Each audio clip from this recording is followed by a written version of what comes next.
What's up, Net Soldiers? I'm the Net Alliance, and today I shall be ranking all 10 live-action Star Wars movies from worst to best. But before I begin, for those of you who are new to my channel, I cover a lot of Star Wars content and occasionally dip into other franchises like Marvel and Jurassic World. So if you enjoy this video and you'd like to see more, please remember to like, subscribe, and turn notifications for more fun content. Now before we start this rank, I feel I should cover a few things. First of all, I absolutely love Star Wars, and every movie so far is good in its own right. Some are of course better than others, but each film has a special spot in my heart. Now with that said, this list is my pure opinion, so it's okay if your list is different from mine. So feel free to comment below and let me know your list. Or if you want to make your own video either agreeing with my list or arguing against it, let me know. I think that'd be pretty cool. Just keep it civil, and once your video is done and you want to share it, go to my Net Alliance Discord and there'll be a link down there in the description below. Just tag me and then who knows, I may do a video on it someday.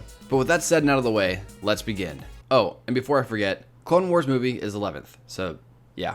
At number 10, we have Attack of the Clones. So by far, in my opinion, Star Wars Episode 2, Attack of the Clones is the weakest movie out of them all. From poor dialogue, to a rushed romance, to a semi-boring finale that honestly kind of makes you want to skip it halfway through. In fact, I've actually done that in the past. I sometimes choose to skip this movie altogether during one of my many Star Wars saga binges. Now with that said, there are some really good moments in this film. For instance, when Anakin goes to find his mother and she dies in his arms. So he proceeds to go into Sand People murder, killing everyone, and not just the men, but the women and the children too. Some other scenes that I feel are pretty good were the arena scene and the Battle of Geonosis. It was cool to see this first Battle of the Clone Wars in action, however, it felt kind of rushed and skimmed over. And honestly, that has always been the biggest gripe for this film in particular. A lot of slower scenes drag on, and the action scenes just kind of seem to fly by. Like I mentioned, my favorite scene in this film was when Anakin's mother died in his arms. We see his rage building, we see the first sign of Vader finally rearing his evil head, and then the scene just ends. This scene could have been the most memorable scene in all of Star Wars, but unfortunately, it kind of was rushed over, and you can feel that. Now overall, that's my biggest problem with this whole film. It just feels rushed. Even the best scenes are rushed, including the Battle of Geonosis. I mean, such a cool scene that gets like, what, 2 minutes of screen time? Why? And that's perhaps overall the biggest mistake of this film. It feels like a bridge from episode 1 to 3. It doesn't feel like its own story. And it's because of this, I think this film is bogged down. Like I stated earlier, this film had so much potential, but it has a ton of cons, and the pros it actually does have aren't even that great of pros. And it's for these reasons and many more I have it last on my list. At number 9, we have The Phantom Menace.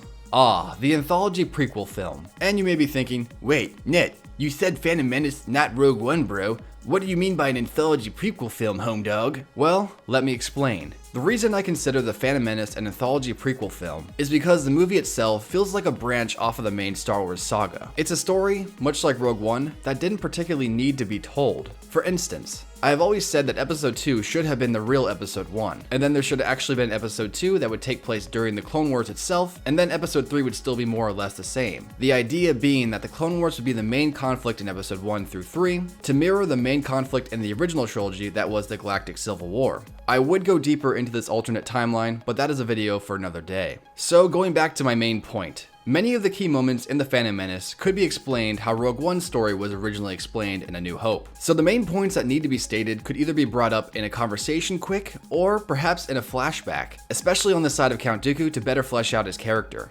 and why he turned to the dark side in the first place, just to make a more compelling villain that would last from episode 1 to 3 to kind of mirror Vader in episode 4 through 6. Other key moments that could have been brought up would be Anakin being found on Tatooine and having to leave his mother. Perhaps a little exposition on Qui-Gon, but it's not necessary. And maybe even a little explanation onto why the Separatists started the war in the first place. Stuff like that could have been ripped out of The Phantom Menace and placed right into Attack of the Clones. Now with that said, the film itself, besides being unneeded, was overall just kind of plain. Kind of like a pizza. And I know you guys love my analogies, so you're welcome. So on this plain pizza, you may have your cheese and your sauce in the form of scenes like pod racing and the final lightsaber duel between Maul, Qui-Gon, and Obi-Wan. And you may have a pinch of garlic on top in the form of a few interesting characters and really good music. But no matter what, it's still a plain Star Wars pizza. And you eat it because, well, it's Star Wars pizza, but there's nothing really to it. And it's for all these reasons I have Star Wars Episode 1, The Phantom Menace at this spot. Also, yes, I realize I didn't acknowledge a certain Gungan,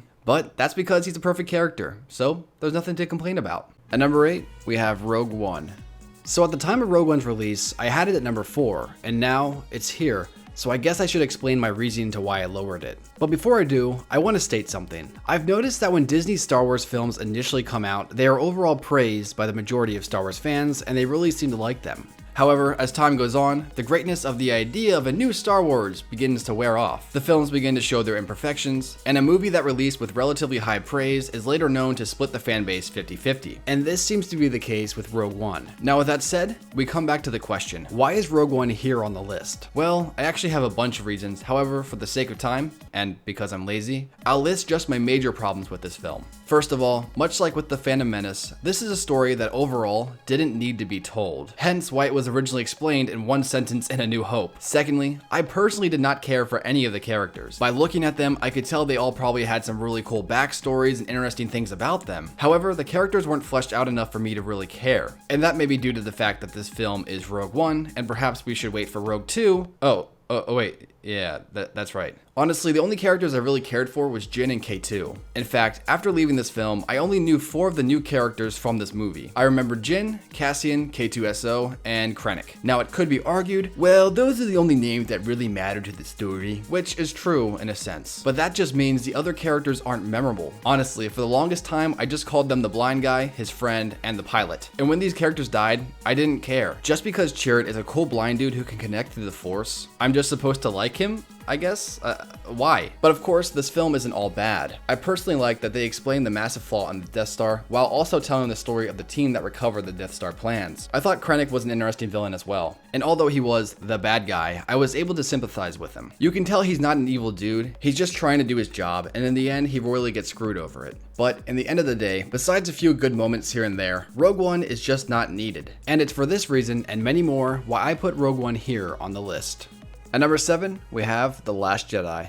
Much like Rogue One, at the time of release, I placed The Last Jedi at number 4. In fact, here's a clip of that video. But although the film has some cons, there weren't any massive problems with this film. I think overall, it was fun. And besides a few small hiccups here and there, the film feels pretty solid. And in my opinion, it is definitely an improvement over its predecessor. But at the time of making this video, I have only seen it twice so far, and I'll need a couple more viewings and a little bit more time to truly rank it. And I guess we'll see if The Last Jedi suffers from the same fate as The Force Awakens and Rogue One. I was wrong. I was so darn wrong. I mean, I was right about The Last Jedi suffering from the same fate as The Force Awakens and Rogue One, so yay, I guess? But my opinions have changed drastically since that video. To put it frankly, The Last Jedi, in my opinion, is just a mess of a film. I mean, it's not the worst movie in the world like I've heard people say, but it almost feels like a wound to the Star Wars universe. Personally, I feel Luke was mishandled, and the entirety of the Canto Bight scenes were just placed into the film to add a social justice message.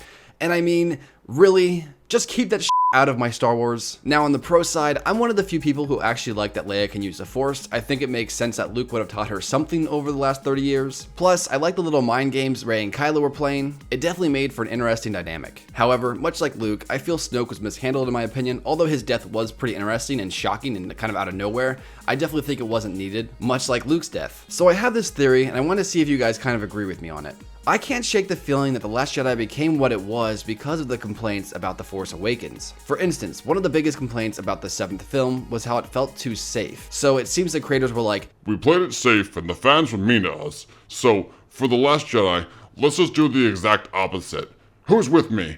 The Star Wars fans suck on 3. 1, 2, 3. Star Wars fans suck. Now of course, I may be exaggerating a bit, I hope, but if you consider the current powers and control over at Star Wars right now, I wouldn't be too surprised if that may be like their slogan or something. Now I may come out as if I'm attacking this film, and I don't mean to. If you like this film, that's okay. If you don't like this film, I understand you completely. But I personally just can't excuse this movie. I watched it so many times and I've tried to accept it. But there are just so many missed potential moments that bogged down this film and made it just feel underwhelming. And I think that's the best word to describe this film. It's not awful, it doesn't suck, it's just underwhelming. And taking a look at this poll, it's clear that many of you agree with me. But the truly saddest part about this is, it honestly didn't have to be this way. The film could have been great, but instead, it's seen as a wound to the Star Wars universe, and unfortunately, that's just the way it is.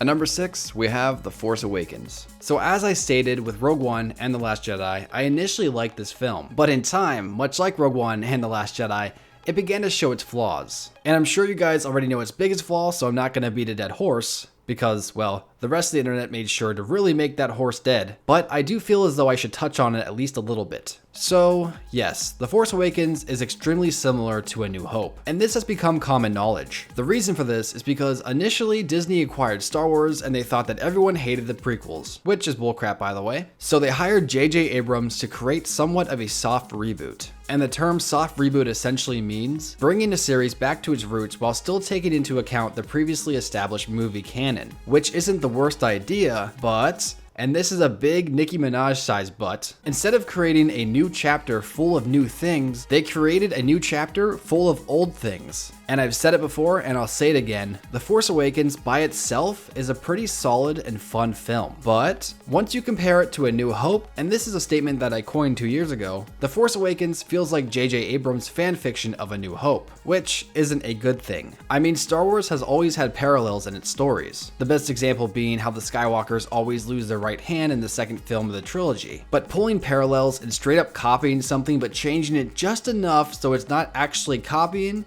are two separate things. Now, some of my biggest gripes are in the plot. For instance, it feels like everything that happens to Rey is by convenience, which I know it could be ultimately chalked up to it's the will of the Force, so I guess I'll just have to give that one a pass. But another problem with Rey is that she seems to have no faults, and this is another dead horse I'm not gonna beat, so I'm not even going to mention the Mary Sue debacle. Now with that said, the film did what it set out to do, to make a soft reboot of the series. Although I don't personally think it needed it, it's certainly not the worst film ever, but ultimately its biggest downfall is that Disney played it safe. The movie just didn't push the envelope for me, and it even left way too many questions to be answered in later films. However, even if the characters are written a little too safe, Finn and Rey are still likable to me, and I actually care about them moving forward. Kylo is a little underpowered, but you can expect him to have a power increase in the later films, and the ominous feeling that is Snoke is interesting. But I do feel the ending shouldn't have included Luke. They should have ended the film with Rey and Chewie heading off to find him, instead of Luke just kind of standing there confused. But overall, the film is like a kid's roller coaster. It's still a fun ride, but it's a very safe fun ride.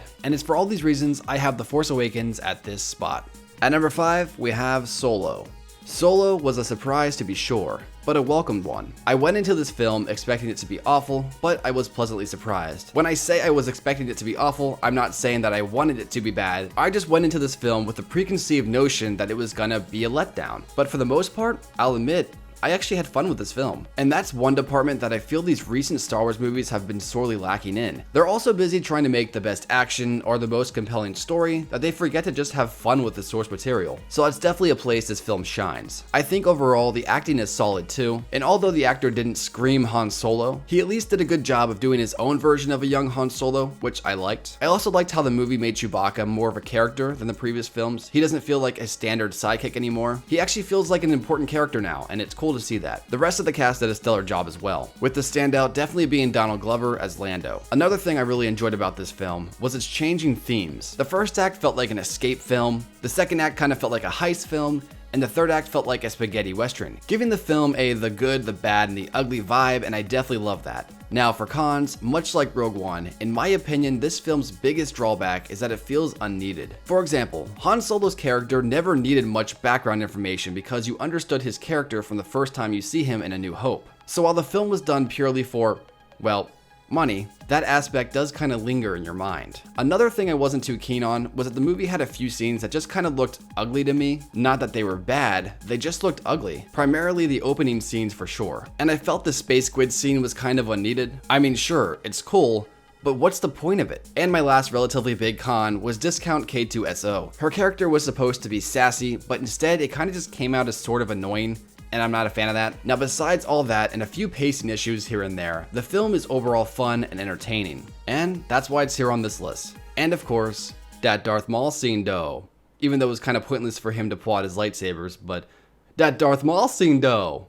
At number 4, we have Return of the Jedi. So when I was a kid, Return of the Jedi was my favorite original trilogy film. And for the most part, it's a pretty awesome conclusion to not only its respective trilogy, but the entire 6-film saga as a whole. But with that said, I do think it is the weakest of the original trilogy. For starters, the film kind of begins in an odd spot. It shows us that Luke has become even stronger in the Force, and is well on his way to becoming a true Jedi Knight. But we never really get an explanation for it. Of course, the lore goes deeper into this, and I'm sure you could infer that Luke was training non-stop since the last time we saw him in Empire, but I'm not totally sold on his transformation in so little time. Especially when you add on what we saw in the prequels, where it takes time to become a Jedi, and to become that powerful in 1 year, it's just not that simple. Another thing that kind of bogs down the film is that kind of pulled a Force Awakens before the Force Awakens. I mean, think about it, after rescuing Han, the film pretty much centered around destroying this new Death Star. And although it's done in a different way, you can definitely feel the similarity. Now with that said, I think this film is a fun finale. It hits all the beats it needs to. The new and improved Luke goes to face Vader, Lando takes down the Death Star, and Han and Leia get their happily ever after. Well, for now. And our heroes, as well as the majority of the galaxy, celebrate. At number 3, we have A New Hope. A New Hope was the film that started it all. And at the time of its release, I could understand why it was such a pop culture icon. The music, the effects, the cinematography were groundbreaking. But with that said, I do feel the film has been surpassed by a few of its sequels, which is a good thing, for a sequel should try to strive to be better than its predecessor. But with all the pros this film had, and the magic that came from its release, it's honestly kinda slow in my opinion. Not to say that's a bad thing, but when you watch the movies in episode order and you come off Revenge of the Sith, a movie that is constantly progressing the story forward, you can kind of feel when the story progression slows in this film. Now for some people, this doesn't bother them, but for me, I can really notice it and it somewhat hinders the film. Now of course, this could be remedied by watching Rogue One before A New Hope, but if you only want to watch the main saga films, it's definitely somewhat of a hurdle. Now, a standout moment in this film is when they enter the Mos Eisley Cantina, and you get a good look at what to expect from the universe. It's an excellent scene that not only introduces us to Han and Chewie, but it also gives us a little sneak peek to the awesomeness that is yet to come that is Star Wars' future. For me, the confrontation between Vader and Obi-Wan at the end of this film has always been a little underwhelming. And although I understand that it was the first movie and they didn't really know the heights they could reach with lightsaber fights yet, it's somewhat of a boring fight, especially when you come off the awesome fights in episode 3. And before I even continue, yes, I know the fight isn't supposed to be flashy. It's the emotion of the fight, not the fight itself. I get that. But what I'm trying to relay is that this was the first lightsaber fight we ever saw, and so it makes sense that the future movies would continue to evolve it. So although it does have the emotion, it's just ultimately a boring fight. But besides some dated effects and a somewhat slower pace, you have the characters and their on-screen chemistry, the hero's journey, the music, and the overall film is a very solid and fun movie. At number 2, we have The Empire Strikes Back. This film is iconic and widely regarded to be the best Star Wars film by the majority of Star Wars fans. But not only is it regarded as the best Star Wars film, it is regarded by many as one of the best films to ever exist. And I can honestly understand why people feel this way. From a movie standpoint, it hits all the beats it needs to while telling a darker but still very engaging story. The sequel did exactly what all good sequels are supposed to do. It managed to raise the stakes of its predecessor while developing our characters and keeping the story moving, a task that is not as easy as it looks. Now with all that said, this movie does have a few small drawbacks. Like for instance, the whole space worm scene kind of feels a little plugged in just to fill some screen time.